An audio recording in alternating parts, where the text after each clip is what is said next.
headline stories. National Vigilance Center finds massive irregularities at development projects due to collusion between government officials and contractors.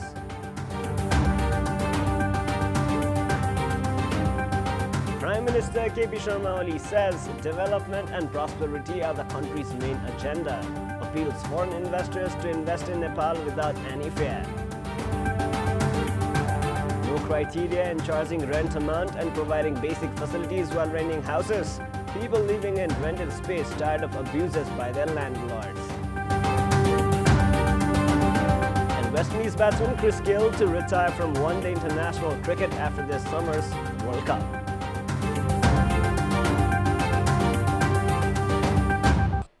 Massive irregularities caused by the collusion between the government officials and contractors have been found at development projects. The irregularities were found during a technical assessment conducted by the National Vigilance Center at 99 large-scale projects, saying that the contract assigning entities had remained indifferent despite the contractors compromising with quality. The National Vigilance Center has questioned the significance of the government investments on such large-scale projects. The National Vigilance Center had conducted the technical assessment of 99 large-scale projects including Rani Zamara Irrigation, Karnali Bridge, Kalikandaki Corridor, Gautam Buddha International Airport, Puspalal Highway among others. The use of required quantity of resources and their quality were found to have been compromised in all of those projects in collusion between the contractors and government technicians. The study has revealed that the contract assigning entities have not even adequately supervised or monitored despite knowing about the massive irregularities of the contractor companies.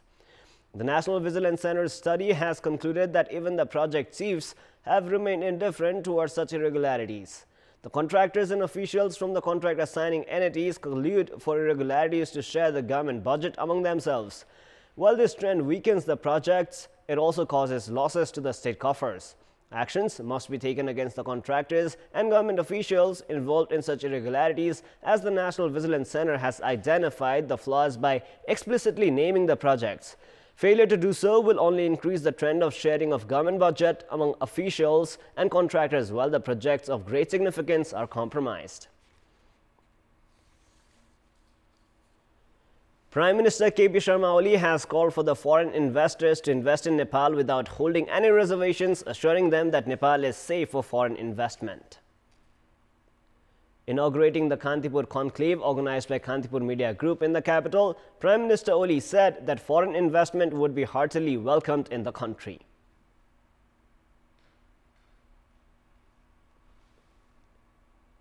Company in almost all sectors, with the facility of repatriating capital and profit to the investors' home country. There is no obstacle in repatriating capital. The treatment to foreign investors is on par with domestic entrepreneurs, along with the guarantee of non-nationalization of industries. Kantipur Media Group Chairman Kailash Shiroya stated that the Kantipur conclave was organized to help identify and unleash the potential of Nepal. Insight from both policymakers and practitioners will elevate our discourse, and suggestions that emerge from the conclave will contribute to creating a healthy environment for Nepal's business. World Bank's country director for Nepal, Maldives and Sri Lanka, Aidafi Ridhiha, said Nepal's economy has to be linked with the rest of the world. Nepal has a way yet to go in attaining a desired doing business ranking. It will be critical that it improves the business environment, enables firms to link to a global value chains, to raise exports, increase access to finance, and facilitate the development of long-term finance to ease infrastructure gaps that are hindering growth today.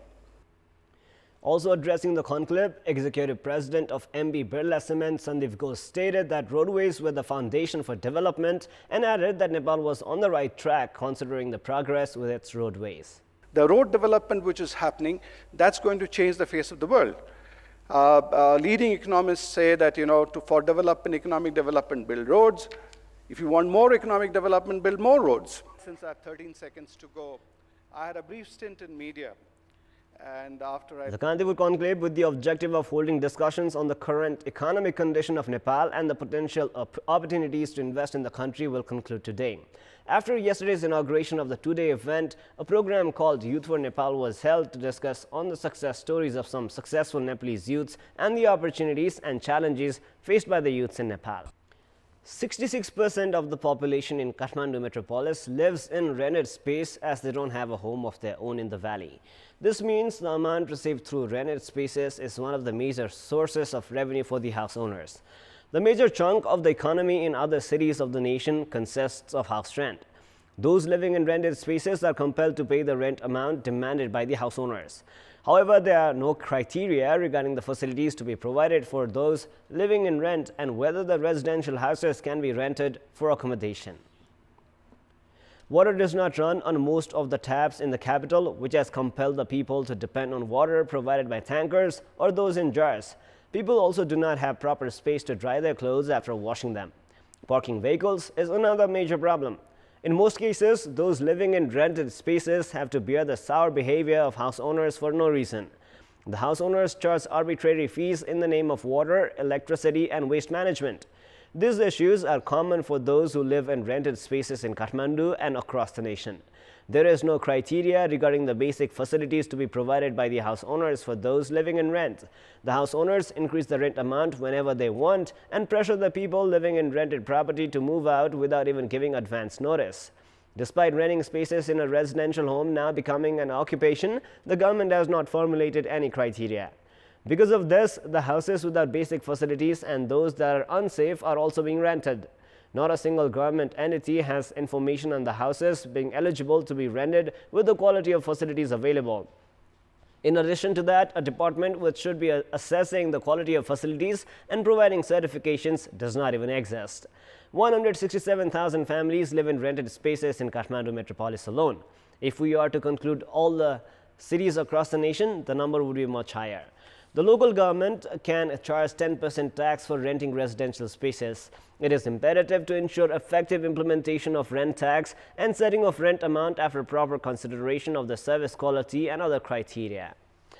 Urbanization is at a high pace in all the local levels of Sankwa-Sava. The local levels that spent 30 million rupees on buying vehicles did not pay any attention towards purchasing ambulances and fire trucks. Instead, a huge amount of the budget was spent on buying vehicles for the public representatives and their cadres. In this context, we had asked the locals of Sankwa-Sava regarding why they think have the public representatives been attracted towards acquiring facilities. Let us now take a look at what they had to say. Public voice. घर घरमा बाटो, घर घरमा पानी, घर घरमा रोजगारको व्यवस्था गर्नुको उल्टो उनीहरूले चाहिँ गाडी घोडा प्रयोग गरेर चाहिँ जनताको सेवाको विपरीत काम गरिरहेको जस्तो लाग्छ। भूकम्पले पीडित भएका मानिसहरूप्रति नभइकन आफू राम्रा चिल्ला गाडीहरूमा हिँड्ने, खर्चिलो गरेर प्रवाहमा हिँड्ने आदि कुराहरूले गर्दा देशलाई अस्तव्यस्त पीडित अवस्थामा लगियो। केही गाउँपालिका र नगरपालिकाका साथीहरू त आर्थिक उपार्जनको पक्षमा पनि अगाडि बढे जस्तो देखिन्छ। कसले कस्तो गाडी चढ्ने, कति मूल्यको चढ्ने, मेरो चाहिँ हैसियत त्यो हो कि होइन भन्ने कुरा विचार्नुको सट्टा त्यसको अलावा उनीहरू चाहिँ प्रतिस्पर्धा गरेर तैँले भन्दा मैले राम्रो किन्ने भन्नेमा चाहिँ फोड गरेको पाइन्छ।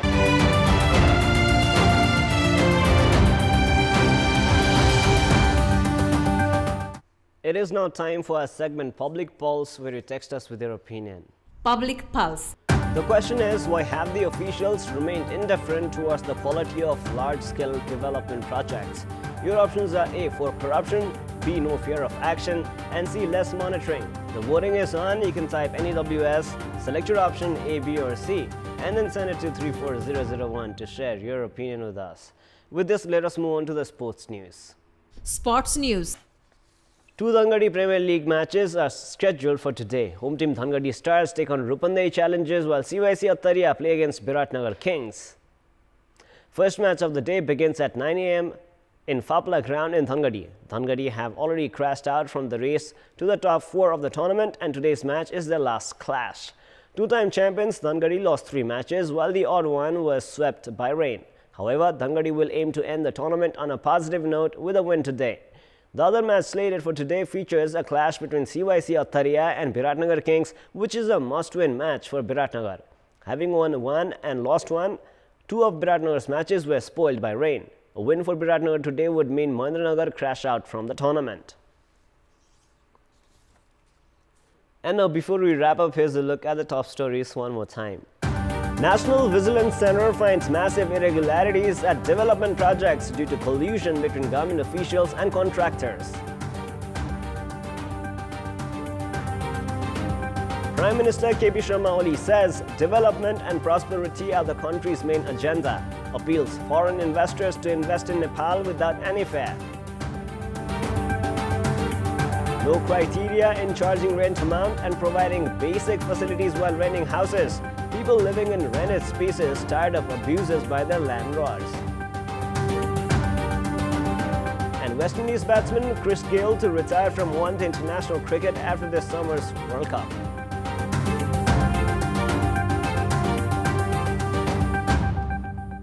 That is all for the moment. Our next English bulletin will air at 11 a.m. Keep watching Kantipur Television SD for more news and entertainment. Thank you for watching. Have a great day ahead.